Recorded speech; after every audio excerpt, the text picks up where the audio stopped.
Hello, this is Duncan Walter with the RISC, and I wanted to welcome you back to another 4-minute training video. Today we're going to talk about building teams. And teams are important in back office because we very often want to assign training requirements or associate supervisors with people that are not just an individual requirement or individual supervisor, or based on something like job title. One of the nice things about teams is I can have teams that span multiple job titles, even multiple sites if I'd like, to gather people together. Say if I needed to create a team for an emergency response team that included people from across the company. So if I go to my people area, notice I've got teams right here. What we're going to do is really look at 3 of the 4 ways to build teams inside VTA Now. There's a separate video on using report output to update teams, and then another video on scheduling reports to keep those teams evergreen. So we've got a few different options there. One of the other things that we're not going to discuss in today's video, but there is an opportunity for an auto team program that will run based on a mapping that you create and add people to teams or remove people from teams. So if that's something that you want to explore, make sure you contact VTA support. I am going to start off and just create a new team here. You see I have some already set up inside the system, and I'm going to add and give it a title like Duncan's New Team. Now, a couple things on this screen: active, because teams can be active or inactive, and administrative control. And if I say that it's managed, that team can only be updated using the team management group. And again, there are other topics on that. Here, if I want to give a description, I can say something like, this is my sample team for testing. Now, I look across the menu bar here, pull down the drop-down menu. We're on the General tab now. We're not going to talk about requirements or requirement groups or setting up supervisors. At this point, we're really focused on putting students on teams. So the 3 ways that I can do that now, I'm going to get rid of my filters here at the top of the team, and look more at my options here. One of those is add. One of those is assign group.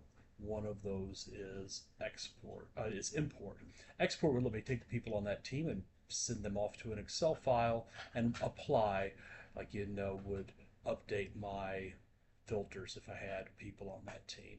So here, if I hit add, probably the least efficient way for me to work with a team, because here all I'm really doing is putting people on one by one. So I could say Arno, Richard, and then if I wanted to hit new, I could do that, and I'll say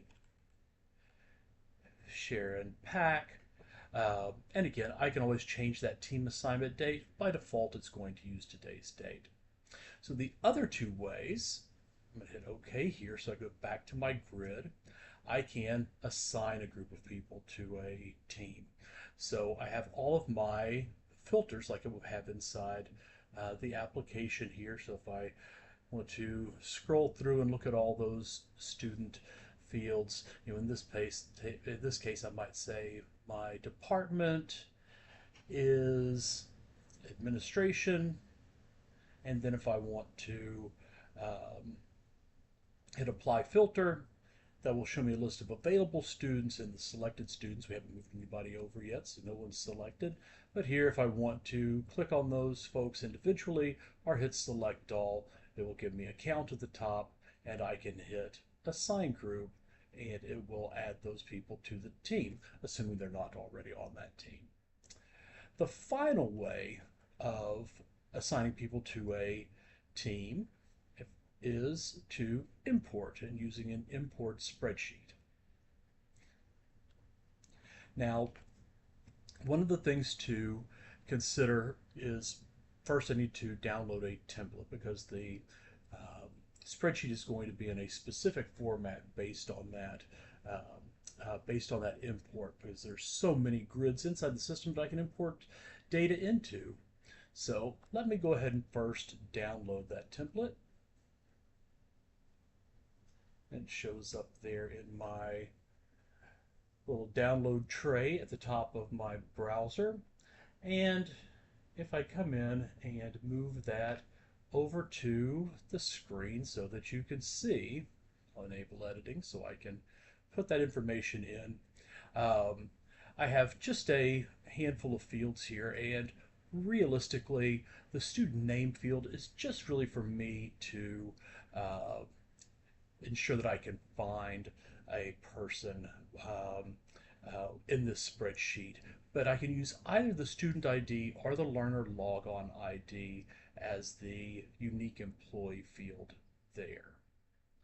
Now, so I don't bore you with populating that template, I already populated one, but I do want to open it so that you can see what I mean by only having one or more of those fields open. So, or populated, I'm sorry, for the unique identifier for the student. So here I have some student IDs. I have one learner logon ID. I haven't worried about the student name, but I should put today's date in, and I can carry that down. And we'll just do a quick little copy there. So that is taken care of, and I'm going to copy those cells instead of having it increase the sequence. And now I'll save, accept my little warning from Microsoft, and I'm going to go ahead and close that guy. So now when I choose my file, it's going to let me pick a location. I'm going to grab that team import, and it says upload successful. Now let's run the import. It says 3 records were added. One student, Sharon Pack, was already on the team, so it skipped her. But if we want to go back and take a look now, our count for that team has gone up to 38 now, as we've added people to that grouping. And again, if we want to come in and add requirements or associate supervisors with that team, we can do that. Again, thank you for your time. If you have any questions, never hesitate to reach out. Always glad to help with questions you have about the VTA system, or if you have recommendations for additional topics, please let us know. Have a great day.